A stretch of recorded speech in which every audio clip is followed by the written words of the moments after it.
Hi everyone! My name is Sheena Trinitas and welcome to my YouTube channel. A new day, a new vlog. So, ayun guys. By the way, kamusta kayong lahat? Sana okay lang kayo dyan. At gusto kong magpasalamat sa mga subscribers ko na nagstay dito sa YouTube channel ko. And of course, kung bago ka dito sa YouTube channel ko, huwag mo nang kalimutan mag-subscribe dyan. Pindutin mo na yun, huwag kang mahiya. At i-click mo na rin yung notification dyan para updated ka sa vlog ko. So, by the way, ang topic natin ngayon ay parang nagbabalita lang yun. Anyway guys, gusto ko lang i-share sa inyo kung gaano kami kasaya sa Paris travel namin. And gusto kong magbigay ng tips sa inyo kung magkano yung nagastos namin. Hindi man lahat, pero at least sa mga malaking gastos may idea kayo, like ticket, 'di ba, yung sa apartment namin kung magkano yung nagastos namin. But anyway, samahan niyo ako ngayon at libutin natin ang Paris!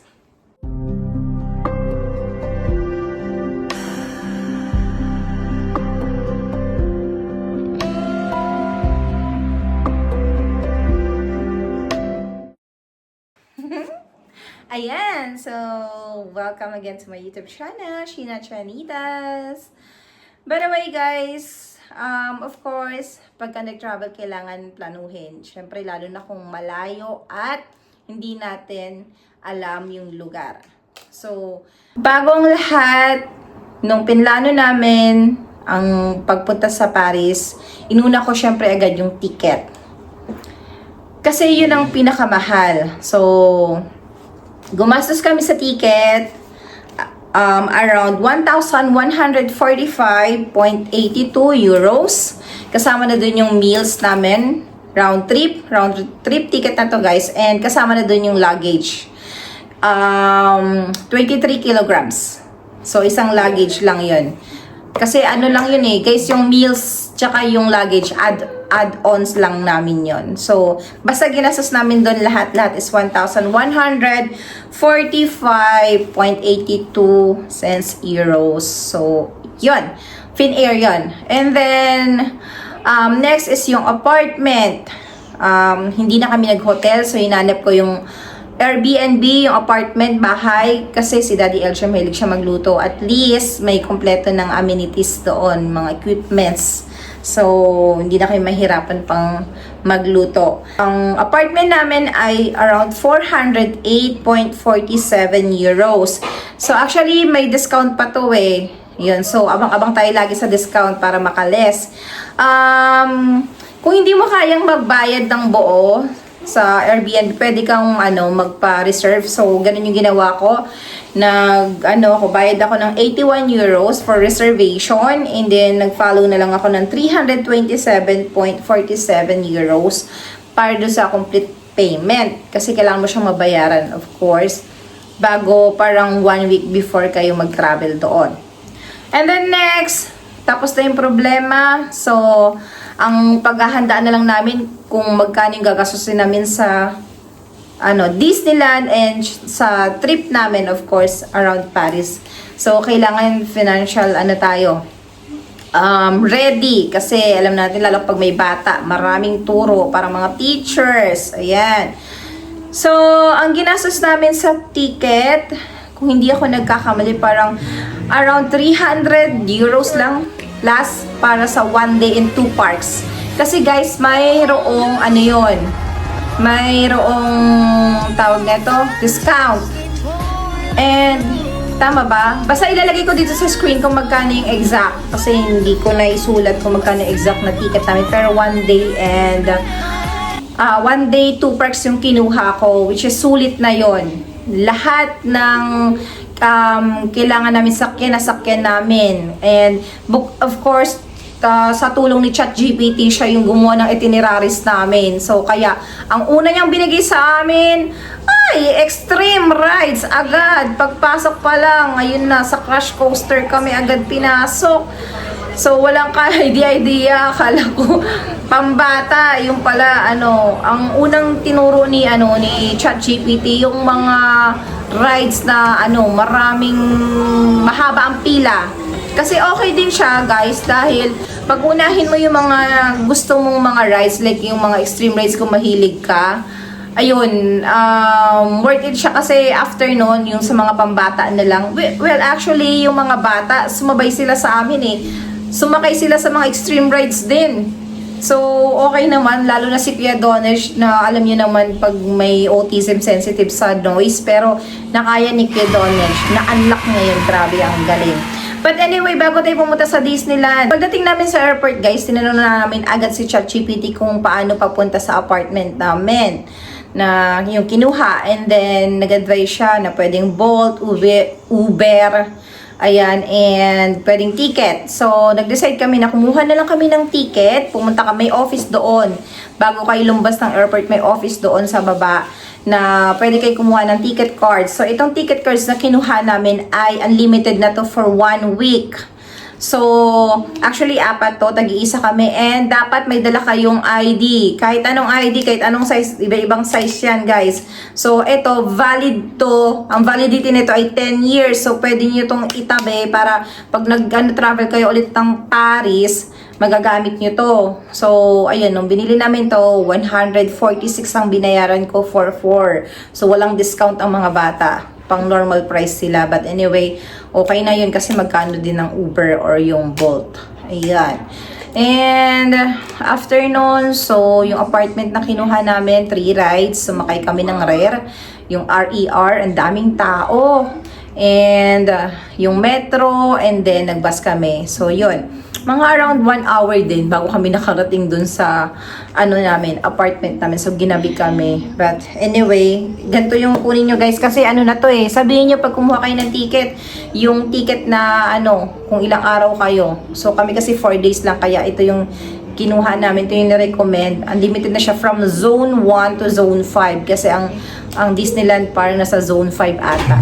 So ayun guys, at pwede rin kayong magbaon. Kung punta kayong Disneyland, lalo pag may kasama kayong bata at picky eater, pwede kayo magbaon basta yung dadalhin yung pagkain yung hindi talaga siya matatapon, ganun. Pwede naman yun. And of course, ano pa ba? Kung takot kayo na mahablot yung cellphone ninyo doon sa kasi sobrang daming tao din talaga at para siyang Pilipinas sa train station. So bumili na kayo ng ng lace, yung makapal. I-ano niyo na sa cellphone niyo, 'di ba? May case naman yung cellphone niyo. So ilagay niyo na doon. At ilagay nyo sa leeg or dito sa kamay nyo. So yun yung nakikita ko, which is wala kami nun. Pero yun nga, kaya hindi ako masyadong makapaglabas ng cellphone, si daddy lang. And then bumili na rin si daddy LG ng body bag. So ako naman, kami naman ito, dala-dala namin. Pinadala ko kay Sofia para syempre nandito yung ibang gamit, batang nagdadala, hindi halata yung laging nasa front pag nasa maraming tao, para lang sa kapanatag ng loob nyo. So, ayun. And then, pa ba? Tickets. So, syempre, dahil nakabili na kayo ng ticket para sa airplane, sinakyan namin guys, Finnair.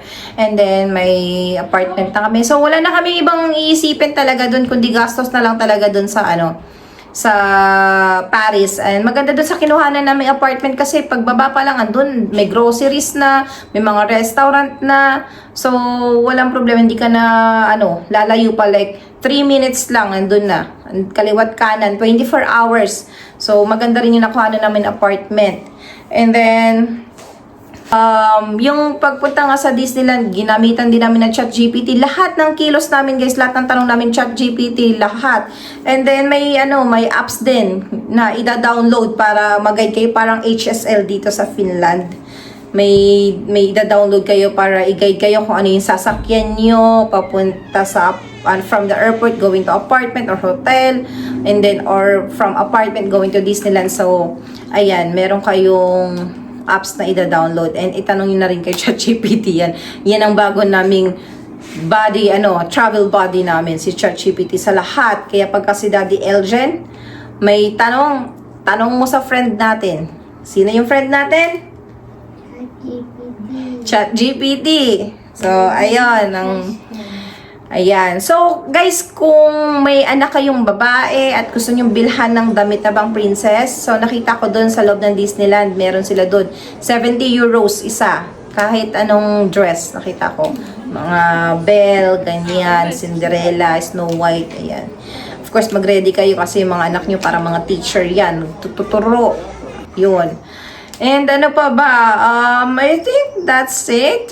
So, nung umuwi kami ng hindi, anyway, di ba pagdating namin, so nag-rest na kami kasi gabi na kami nakarating, so pahinga na lang. And then, ang maganda yung ginawa ko kasi second day, yun yung Disneyland days namin. So maganda siya kasi nakatulog kami ng gabi and then may enough energy kami para sa Disneyland. So magandang plano yun ginawa namin. Tuwan-tuwa ako kasi yun ang ginawa ko. Hindi ko siya ginawang third day, ginawa ko siyang second day. So, Disneyland kami sa second day. Halos lahat naubos namin. And ito pa, agahan nyo guys, kahit hindi na kayo kumuha ng mga premier access, basta agahan nyo. Itanong nyo si ChatGPT kung ano yung unahin yung rides. Lalo na kung gusto nyo mga extreme, ayan. Alam ni ChatGPT yun, sundin nyo lang yun. Tapos, pagdating ng hapon, tuloy-tuloy na yun. Almost na din namin. Na ubos yung mga rides na pang kids, ganyan. Si Kuya Donish din yung namin, tour guide namin. Kasi bago pala kami nagpunta doon, nag-research na sila kung anong rides na gusto nilang puntahan eh. So, ayun. And may din kami, may binili kaming camera, yung 360 Insta Ace. So, dahil bawal ang selfie stick, bumili si Daddy LG ng grip kit. Yung parang holder lang siya para nakaano sa kamay niya and ganun lang. So, okay naman yun. Tapos, wag nyo kalimutan magdala ng tumbler kasi may mga water station doon. Para hindi na kayo bumili, bawas gastos din yun. Bukod sa pagkain. Ayan, yun ang kailangan yung dalhin, tumbler. Tapos, of course, damit. So, sa mga babae, kung gusto niyo ng maganda kayo, magdala kayo ng yung mga dress, yung light dress lang. Tapos, pants. Kasi ang ginawa ko nun, tag-ulan yun eh. Kung makikita nyo dito, ito yung damit ko. Naka-t-shirt ako. Tapos, pants na baggy pants. And then, after nyan, nung nag-rides na kami sa mga extreme rides, so, nag-change na ako ng dress. And then, dahil pagdating ng gabi, malamig na. Siyempre, hinintay namin yung fireworks. And, malamig na. So, maganda yung dinala kong pants, baggy pants. Sinuot ko na siya mismo dun sa kasi hindi na kami makaalis. So yun guys, inisip ko rin kung kukuha ko na reservation para dun sa last full show yung sa fireworks. So hindi na ako kumuha kasi sabi ni ChatGPT ulit na 1 hour bago ang event, pwede ka nang pumili dun kung saan ka pupwesto. So ganun ang gawin nyo. Pumunta na kayo ng 1 hour, tapusin nyo na lahat, kumain na kayo, tapos 1 hour, pumunta na kayo, pumwesto na kayo dun para sa front kayo kasi iba talaga, ang ganda talaga ng full show nila guys. Kaya kailangan ready nyo yung paa nyo simula umaga hanggang alas 12 ng gabi. Sobrang saya, as in. So ang ginawa ko, dahil nilamig na ako noon, buti na lang yung dala kong pants is baggy pants. So, kahit nakadress ako, pinatong ko na lang. Doon ako mismo nagsuot sa maraming tao, ha. Nagsuot ako ng pants. Doon ako nagsuot. So, okay naman siya. Ayun, ganun lang yung gawin nyo. Ayan, magdala kayo ng, kung gusto nyo ng sandals, pang picture lang. Magdala kayo ng sandals pang picture. Pero, kayo, suot kayo ng sneakers. Yung komportableng sapatos para hindi manakit yung mga paa nyo. At, kung pupunta kayo ng July, syempre, mainit, maulan, magdala na rin kayo ng plastic na pwede nyo upuan. Kasi kailangan nyo yun guys, kasi 1 hour kayong maghihintay sa sa fireworks. So, mas maganda magdala kayo ng plastic na pwede nyo upuan. Para nakaupo kayo dun habang naghihintay. Hindi mananakit yung paa nyo sa pagtayo. Pwede yun guys. Buti nga kami, may dala kaming plastic noon. Ginawa namin, pinahaba na lang na sinira namin para makaupo si Sophia tsaka si Donage. So, yun. At ano pa ba? And then sa second day, sa third day, yun na yung namin, travel namin sa mismong city. So maganda kasi inuna namin yung Louvre Musée. Hindi man kami nakapasok sa museum, pero pagpasok mo pa lang dun sa hindi ko sure kung tama yung pronunciation ko, Louvre Musée or museum. So doon na namin nakita yung triangle, yung pyramid, tsaka yung tower. Yun yung inuna namin Dito kami nagpi-picture-picture.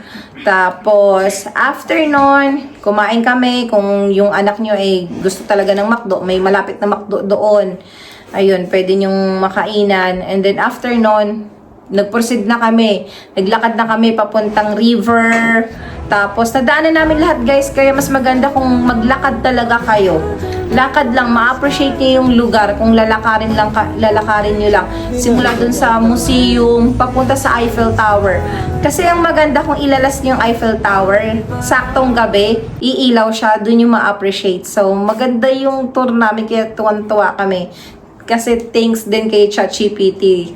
Ang laking tulong as in. So, yun, naglakad kami simula dun sa Louvre Museum. Tapos naglakad kami, ang pinaka-last destination namin ay Eiffel Tower. So, kaya pagdating ng 4th day, yun na yung alis namin, hindi na kami namasyal. Kasi nasulit na namin yung Disneyland and nasulit namin yung sa May City. Tapos, maaga na kami punta ng airport, parang 5 hours ata bago yung ano namin. Alis namin, nandoon na kami, naghintay na lang kami. Komportable naman yung airport, tsaka meron sila dong, bawat upuan doon may charger. May connector pala para makapag-charge ka. So, ayun guys, magdala lang din kayo ng kung wala kayong tumbler, basta bottle. Huwag na kayo bumili ng tubig dun sa loob ng ng airport kasi meron din dong refillan ng tubig, guys. So, basta may tumbler lang kayo, makakapag-refill kayo ng tubig doon. I think yun lang. Kung may nakalimutan ako, guys, at gusto nyo pang malaman, nyo lang, comment nyo lang dyan sa baba. Sasagutin natin yan ng paisa-isa. And wala na. So, yun lang. Goodbye, guys. Thank you so much for watching. And don't forget to subscribe. Of course, click the notification bell para updated ka sa YouTube channel ko, sa mga videos ko. So, yun lang. Bye-bye. Ingat! Love you all! What's happening? Where are we going? Home.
La véritable magie se trouve en chacun de nous.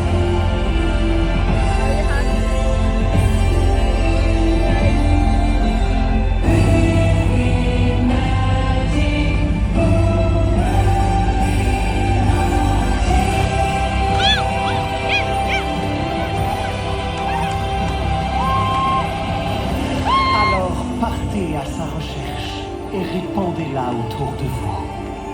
Find your magic, embrace it, and pass it on.